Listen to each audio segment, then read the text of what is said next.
Alors, il y en a un qui est très heureux de cette Coupe du Monde des clubs, c'est lui.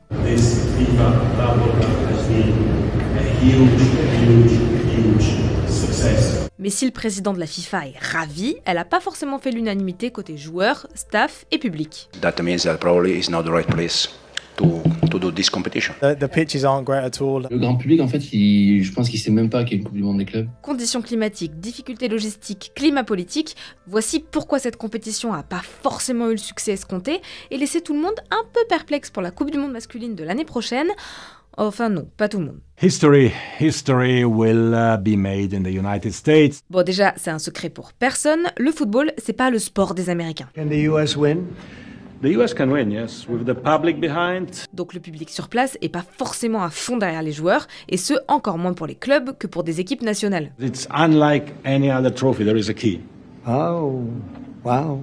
Et ça s'est clairement ressenti dans les stades, notamment sur les premiers matchs, où l'ambiance était vraiment différente de celle à laquelle on est habitué en Europe. Nous, en Europe, on a des copes, des mecs qui chantent avec des tambours. Aux États-Unis, ils n'ont pas ça, dans aucun sport.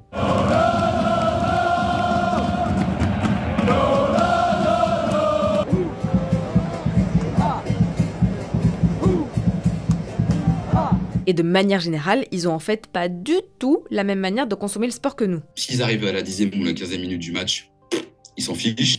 S'ils loupent un truc, c'est pas important.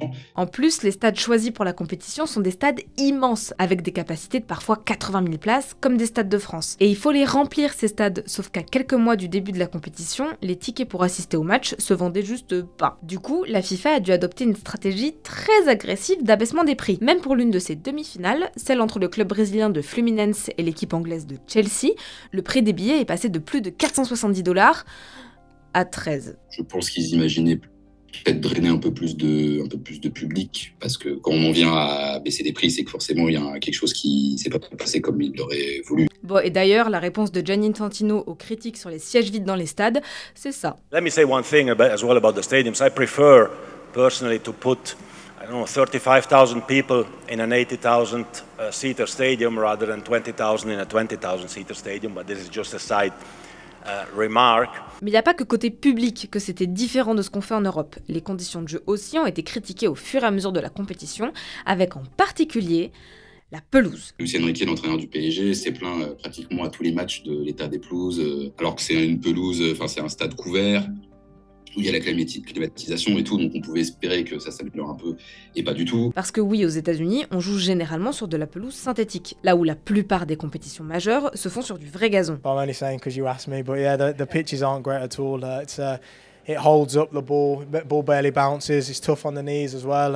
Yeah, hopefully someone who will look at that going into obviously the World Cup next year, you know. Mais pas de panique, le mondial des clubs était justement une répétition générale en prévision de la Coupe du Monde 2026. Au sujet des pelouses par exemple, la FIFA testait justement des solutions hybrides pour les changer l'année prochaine. Ok, très bien, sauf qu'il y a d'autres points qui ont posé problème, et pour le coup, ça va être difficile de les changer en un an. D'abord, les stades. La plupart des stades utilisés pour la Coupe du Monde des clubs le seront aussi pour le mondial de 2026.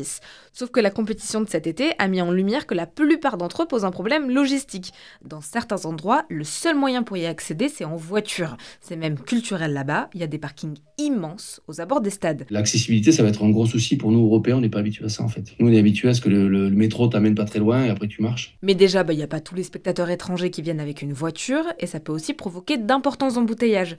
Par exemple, pour le premier match du PSG dans la compétition, certains spectateurs sont arrivés avec plus d'1 heure de retard dans le stade. Le métro, il va pas être construit en un an à Kansas City ou je ne sais où pour renforcer le trafic à proximité des stades. Donc, je pense qu'il y aura forcément des désagréments à ce niveau-là, mais en un an, je vois pas trop comment ça peut se régler dans certaines villes. Un autre point qui va être difficilement modifiable avant 2026, ce sont les conditions météo. Des matchs joués en plein après-midi sous des températures qui ont atteint 40 degrés, dans des stades qui sont pas tous climatisés. Auswechselspieler in der Kabine haben gelassen, gerade in der ersten Halbzeit.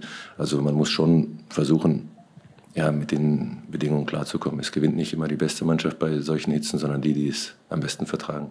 Et à l'inverse, il y a aussi eu des orages qui ont parfois interrompu des matchs pendant de longues minutes, de longues dizaines de minutes et parfois de longues heures. L'exemple le plus marquant de la compétition, c'est le match entre Chelsea et Benfica, interrompu à 5 minutes de la fin à cause d'éclairs. C'est la loi américaine, une rencontre sportive en extérieur doit être arrêtée si un éclair est détecté dans les 30 km. Et en fait, le match peut pas reprendre tant qu'on détecte encore d'autres éclairs. Durée totale de l'interruption, plus de 2 heures, pour après revenir sur le terrain et jouer les 5 minutes restantes. It's already 7, 8, 9 games that they suspended here.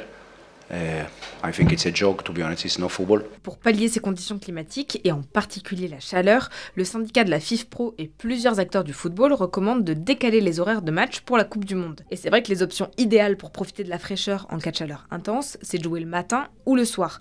Mais si les matchs ont lieu le soir aux États-Unis, ils ont lieu dans la nuit en Europe. L'Europe, c'est trop important pour le foot, c'est le berceau du foot, ils peuvent pas se passer de l'Europe.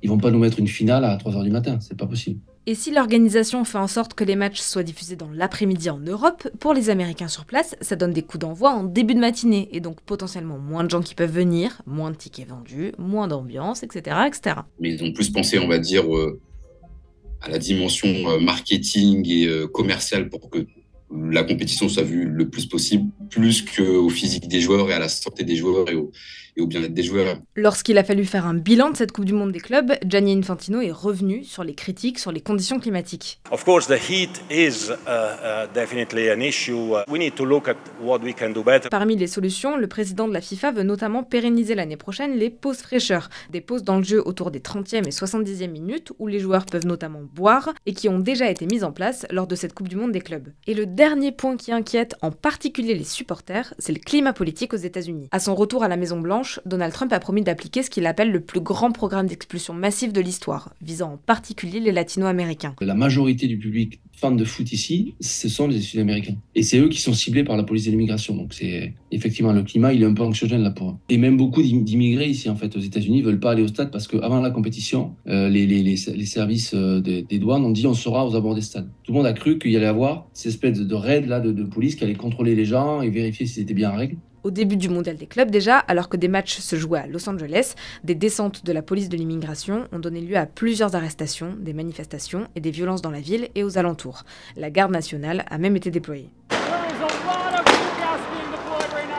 Et au sujet de la Coupe du Monde masculine, le vice-président américain J.D. Vance avait déclaré ceci il y a quelques mois. Of course, everybody is welcome to come and see this incredible event. I know we'll have visitors probably from close to 100 countries. We want them to come, we want them to celebrate, we want them to watch the game. But when the time is up, they'll have to go home, otherwise they'll have to talk to Secretary No. Le public sud-américain, ça l'inquiète énormément parce que même s'ils arrivent avec un visa, ils n'ont pas envie de se faire contrôler toutes les 2 minutes et d'avoir leur passeport sans arrêt avec eux. Si tu n'as pas le passeport, t'es amené au poste pour vérification. Le 1er juillet, l'ONG Human Rights Watch a par ailleurs publié une lettre destinée à la FIFA et à son président Gianni Infantino, dénonçant l'impact de la politique migratoire du gouvernement américain sur le mondial des clubs et sur la Coupe du Monde 2026. La FIFA vient d'installer ses bureaux dans la Trump Tower à New York. Donc ça donne un peu une idée des relations entre le président américain et la FIFA. Ils vont pas s'engager sur le terrain politique. C'est pas trop le genre. Moins ils en disent, mieux ils se portent. Et d'ailleurs, quand Gianni Infantino organise une conférence de presse pour faire le bilan de la Coupe du Monde des clubs, il l'a fait où ? As we are in Trump Tower, the golden era of global club football has started.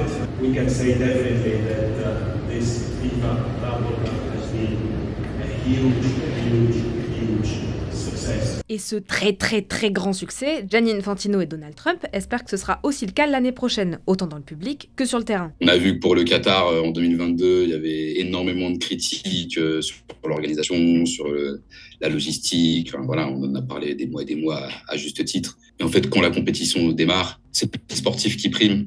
La FIFA attend plus de 5 millions de spectateurs pour le Mondial 2026, qui sera la plus grosse Coupe du Monde de l'histoire, réunissant le plus d'équipes.